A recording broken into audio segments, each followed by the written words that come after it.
আচ্ছা দর্শক, আপনারা আগে ভিডিওটা শুনেন।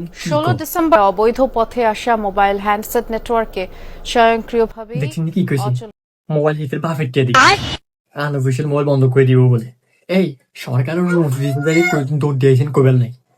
সরকার তো অনুমতি লইতেন যে যারা আনঅফিসিয়াল মোবাইল চালা ইয়ে করে একটা মোবাইল দিব এটি লইতেন, এটি আঙ্গুর দিতেন, আমরা মোবাইল আমগুর দিয়ে দিতাম। আমার মোবাইল আমগো বাফেট কে দিচ্ছি। হ্যাঁ না, সরকারের বাফেট কে দিয়েছে, আমার নিজে কষ্ট করি মোবাইল বন্ধ করে দিব। অফিসিয়াল সেট ছাড়া কয়জন?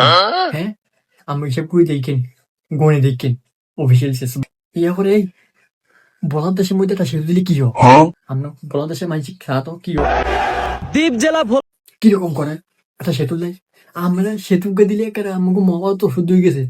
সেই দেশের গ্যাস চালান, গ্যাস গ্যাস দিয়ে চুলে ভাত খান, আবার কারেন্ট লাইট জ্বালান, স্মরণ করে না? সেতু টাকা দিলে কয়টা খরচ হতো? সেতু টাকা দিলে কি হয়েছে? কাম কাজ আমরা কি মানুষ না গরু ছাগল? দরকার আমরা তো আর মই পৃথিবীতে কিচ্ছি। হ্যাঁ আমরা গরু ও বড় হইলে এসে না আমাকে দাঁড়া দাঁড়া যান, ভিক্ষা দেন, ভোট ভিক্ষা দেন করে না। বলার দেশে সেতু চাই, এবারে আনঅফিসিয়াল মোবাইল কেমনে বন্ধ করেন ইয়ান দিয়ে ঘুমা চাই। দর্শক আমরা কিছু করি।